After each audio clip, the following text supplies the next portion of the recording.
मोदी की गारंटी यानी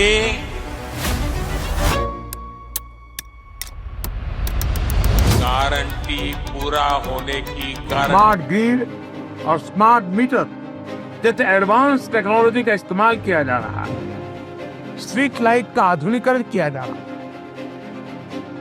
அப்புறம் நீட்டாமல் வெளியே வர முடியாது. இந்த கரெக்ட் பல்ஸ் இல்லாதனால எல்லாமே பாதிக்குது. இவ்வளோதான் நடக்குது மாட வெற்றி. यूनाइटेड किंगडम और जापान को सरपास करते हुए इंडिया बन चुका है 4th largest economy of the world. And हमारे जो एंटिसिपेशंस है वो अभी रुक नहीं रहे, क्योंकि we intend to surpass even the greatest countries. But इस सब के अमिड्स्ट एक जो बहुत इंपॉर्टेंट चीज रहती है वो ये है कि आज भी 70% से ज्यादा जो लोग हैं वो एक ऐसे तबके में रह रहे हैं जिनको बेसिक नेसेसिटीज फुलफिल करने के लिए भी पैसे नहीं हैं, जिनका पर डे इनकम 400 रुपए या उससे भी कम है। तो अगर आप लोग इससे ज्यादा कमा रहे हैं तो सबसे पहले तो ग्रेटफुल होइए आप, जितने भी लोग आपको सर्विस प्रोवाइड करते हैं उन सब के लिए। And all at the same time इस पर्टिकुलर वीडियो को भी देखिए जिसमें एक हम एनालिसिस लेके आए हैं इंडिया की जो इकोनॉमी है उसके लिए, because we need to function in certain way to achieve the deliverables जो हम इंटेंड करते हैं कि हमको हमारी कंट्री के लिए चाहिए। एंड वो एसेंशियली कैसे होगा उसके बारे में आज हम लेट्स क्रैक यूपीएससी सीएससी पे डिस्कस करेंगे। तो चलिए बिना किसी देरी के आज का जो ये वीडियो है वो स्टार्ट करते हैं। सबसे पहले जो हमारा डिस्कशन है वो रहेगा कि हमारी जो इकोनॉमी है वो प्रेजेंटली कहां स्टैंड करती है। तो अगर हम बात करें तो India as a economy stands at the market price of 4 trillion as of now, जिसमें अगर आप पीपीपी साइज देखोगे तो वो यूएस का आधा है विच इज 15 ट्रिलियन, जिसकी वजह से हमको काफी ज्यादा अगर आप देखो तो एप्रिसिएशन देखने को मिल रही है। And all of this data is not a vague data, all of this data is backed by the bureaucracy of United States of America, and in fact ये उन्हीं का स्टेटमेंट है कि India is performing really well on the grounds of economy, on the grounds of growth and development। and उसी respect में अगर आप देखें तो एक ऑल्टरनेट पिक्चर भी एग्जिस्ट करती है जिसको आज हम डिस्कस करने वाले हैं, क्योंकि ये सब तो बहुत ही ज्यादा इंप्रेसिव है। But all at the same time अगर हम जो हमारा दूसरा सेक्शन ऑफ द सोसाइटी है उसको थोड़ा सा डिस्कवर करने की कोशिश करें and how we as a society can uplift them, उस पर काम करने की कोशिश करें तो the picture look something like this. अगर हम बात करें तो एवरेज इंडियन की जो डेली इनकम है, जैसा मैंने आपको बताया था कि अप्रोक्सीमेटली 70% और मोर जो हमारी सोसाइटी के लोग हैं उनकी एवरेज इनकम करीब करीब 400 रुपए या उससे कम है। 1 बिलियन से ज्यादा लोग जो हैं वो लेजेड ऐसे रह रहे हैं जैसे वो सब सहारन अफ्रीका में रह रहे हो, क्योंकि उनकी बेसिक नेसेसिटीज फुलफिल नहीं हो रही। All at the same time उनका अगर आप देखो तो राइट टू एजुकेशन या जितने भी हमारे राइट्स हैं to sanitation to a healthy lifestyle, all of that actually remains in paper for them, which is why we see that discussing all of it on a channel like this जहाँ पे हम civil services aspirants को cater कर रहे हैं becomes really very important। अगर हम देखें तो यही जो हमारा तबका है उसमें इनइक्वालिटी काफी जोरों पे बढ़ रही है। But all at the same time that is not the only crux of it, even the middle class of our beautiful society is also suffering even after being the largest contributors. You'll see कि हम लोग highest tax payers हैं, हम लोग demand supply consumption सबके driver हैं actually, क्योंकि अगर हम लोग किसी चीज को negate करते हैं तो all at the same time that goes out of the market। So all this while that we discuss, we see that a large number of people actually are deprived of their jobs regardless of the fact कि वो graduates हैं, post graduates हैं, PhD holders and all of this is backed by data। Now if you'll see तो हमारा जो inflation है वो भी बढ़ रहा है। जॉब सिक्योरिटी अगर आप देखो तो काफी प्रॉब्लमैटिक एक चीज है जिसमें you know as a society we see कि हम लोग एक तरीके से जो rich being richer and poor being poorer का कॉन्सेप्ट है उसको नोइंगली और अननोइंगली प्रमोट कर रहे हैं, because all this while said and done हमारे जो रिटर्न्स हैं वो काफी ज्यादा लो हैं। तो इस सब पर्सपेक्टिव में ये जो गैप है वो क्यों आ रहा है, क्योंकि the government says it otherwise. तो अगर उस रिस्पेक्ट में हम देखें तो हमारी जो इकोनॉमी है that yes of course is doing great, but it is somewhat following the patterns जो मलेशिया थाईलैंड जैसी कंट्रीज ने पहले के टाइम में एक्चुअली यानी कि सालों पहले फेस किए थे. They were on the boom of their economies, they did a lot well, but उनका जो आइडिएशन था वो सिर्फ चीप लेबर्स पे था, which pertains to look like a story of our country as well.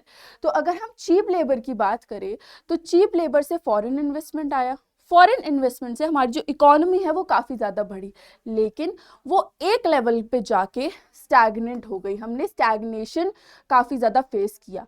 तो ये जो स्टैग्नेशन है वो हम अपनी कंट्री में फेस ना करें एंड ऑल दैट वाइल हम डेवलप भी करें. हम क्या कर सकते हैं, हम साउथ कोरिया का जो मॉडल है उसको एज अ ब्लूप्रिंट यूज़ कर सकते हैं, क्योंकि they pertain to talk about innovation.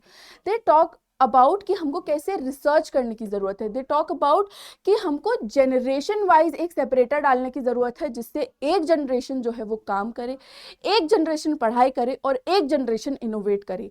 And that pertains to solve pretty much the situation. Meanwhile we as a country are of course working on the innovation grounds, which is why we see कि हम लोग एक trap में तो नहीं फंस रहे हैं. We are performing far more better than the other people who have lived the same status quo, who have lived the same scenario. All that said and done, अगर हम देखें तो फिलहाल अभी भी हमारी कंट्री में साउथ कोरिया के जैसे there is a massive need of research and development. अगर आप देखो तो R&D हमारी कंट्री के लिए डेवलपमेंट के एस्पेक्ट में जितनी ज़्यादा हो उतनी कम है, and that is something that we need to do. हमको स्टेम पे फोकस डालने का बहुत ज़्यादा नीड है. Of course that we are doing as a country, which is why we stand on being the fourth largest economy, क्योंकि it's not that we have not learned from the mistakes that others have actually curated. We have made a difference throughout the possession of the place that we are being given. अगर हम देखें तो हम फिलहाल 33,000 per capita income जैसा जो target है, जो काफ़ी एक ऐसा सब्सटैंशियल टारगेट माना जाता था पहले कि अगर इसको अचीव कर लिया तो बहुत अच्छी बात है. We stand a lot more further than that. So you see we as a country are performing really well, but all that said and done we as citizens also need to take care of that. अगर हम कहीं भी involve हो रहे हैं, we need to make sure that we are the contributors to the society and to the government. Not only in a way कि हम लोग एक्चुअली डिफाई करें पूरे सिस्टम को, बट इन अ वे कि इकोनॉमिक्स के साथ साथ हम सर्टेन डेवलपमेंट्स में भी अपना कंट्रीब्यूशन कर रहे हैं, हम रिसर्च भी कर रहे हैं, एंड हम लोग significant contributors stem, humanities and सारे जो हमारे प्लेथोरा ऑफ डिसिप्लिन्स हैं उस सब में करें. Because we don't want to see that we follow other countries as a blueprint while we ourselves are set to make an example to the rest of the world. So उस respect में अगर आप देखो तो we need to of course function well, because if we see India, South Korea and United States of America, तो हम लोग labour force के पर्सपेक्टिव से तो बहुत ज़्यादा आगे हैं. We are 3x of United States of America, लेकिन जो हमारी प्रोडक्टिविटी है वो अभी भी कम है, which of course we need to soar higher and higher. अगर आप देखो तो रिसर्च और डेवलपमेंट में भी हमारे जो स्पेंड्स हैं वो कम हैं, जिनको भी अभी थोड़ा बढ़ाने की ज़रूरत है. एंड जैसे ही हम ये सारी जो प्रोसेसेस हैं वो एसेंशियली करते हैं, जो कि हम एक्चुअली कर भी रहे हैं. अगर हम बात करें हमारे स्टेम के बारे में, science tech developments, missile programs, defence system and what not, we are doing great, but उसको और फोल्ड्स बढ़ाने की ज़रूरत है ताकि हम एक्चुअली में फर्स्ट नंबर पे आ जाए, ना कि एक 4 ट्रिलियन इकोनॉमी बन के रह जाए. क्योंकि हमारा जो विजन है that pertains to align with ruling the world, and we of course have the capacity as well, क्योंकि हमारी population भी ज़्यादा है and उनके of course talents भी ज़्यादा हैं. अगर आप देखो कि फ़िलहाल अगर हम किसी ट्रैप में फॉल ऑफ कर सकते हैं जिस पे हमको काम करने की ज़रूरत है, तो वो एजुकेशन, इनोवेशन और मैन्युफैक्चरिंग के एस्पेक्ट में है. क्योंकि फिलहाल के टाइम पे the number of people who have attend degrees versus the number of people who are actually skilled, that is very less. This number is very less areas that we need to work on. And इसी के साथ अगर innovation में जाएं तो हमारी research and development में ज़्यादा काम नहीं हो रहा. We are not boosting our Make in India का idea a lot, because let's face it, it's been a decade, but still there is a lot more that has to be done. तो उसी respect में this is a wake up call that we as the people of the society and as responsible citizens start to integrate the fact कि हमको सिर्फ degree attain नहीं करनी है बल्कि स्किल अटेन करनी है. हमको सिर्फ पीएचडी के लिए रिसर्च नहीं करनी है बल्कि रिसर्च करने के लिए रिसर्च करनी है, so that we become significant contributors to our country. We make a difference in our country, and all that said and done, we also need to make sure कि हमारा जो लेबर फोर्स पार्टिसिपेशन है, of course that stage in place because we are a country who needs to become the manufacturing hub of the entire world. For that we need labour for sure, but पूरी दुनिया के लिए top पे आने के लिए हमको अपने लेवल्स पे भी काम करने की ज़रूरत है, and that only we can do. अगर आप देखो तो एग्रीकल्चर में भी सिग्निफिकेंट कॉन्ट्रीब्यूशंस हो रहे हैं by the people who are actually learned. पहले के टाइम पे फार्मर्स को ऐसे देखा जाता था that they are the people who essentially do not function well. They are the people जिनको हम लोगों को एक्चुअली पुटअप करने की ज़रूरत नहीं है क्योंकि वो पढ़े लिखे नहीं हैं. बट आज के टाइम पे अगर आप देखो तो biotechnological modification, genetically modified crops, इस सब का जो अमेलगमेशन है वो हमारे साइंटिस्ट ही लेके आए हैं who essentially are working in the field of agriculture. And that's how we need to cater to all of our niches, all of our departments, all of our disciplines, so that being on the top level is not just a dream anymore. It is about the society that we pertain to live in. So yes, आगे का जो video है वो continue करने से पहले मैं आप लोगों को बताना चाहती हूँ कि अनअकैडमी आप सभी के लिए एक लिमिटेड टाइम पीरियड का एक्सटेंशन लेके आया है, जिसमें आपका जो जीएस प्लस सीसैट का कोर्स है वो आपको 19,999 की प्राइसिंग में along with 12 months of extension मिल जाता है. All you have to do is use the code NST Live, जिसके वाया आपको मैक्सिमम डिस्काउंट जो है वो भी मिल जाएंगे, एंड उसी के साथ साथ आपको मेरी हैंड होल्डिंग भी मिल जाएगी.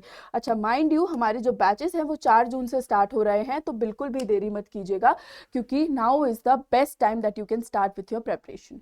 ऑलराइट, सो जैसा मैंने आपको ऑलरेडी कहा था that if you are earning more than 400 rupees then of course you are very very lucky, but we should not normalise this particular thing क्योंकि अभी हम मैक्सिमम जो हमारी सोसाइटी के कॉन्ट्रीब्यूटर्स हैं वो 400 रुपये प्रतिदिन कमा रहे हैं. इमेजिन अगर ये कैपेसिटी, ये जो हमारी टॉप कैप है with respect to the average daily income, वो बढ़ जाए तो ये नंबर कहाँ जाएगा? It will of course soar very very high.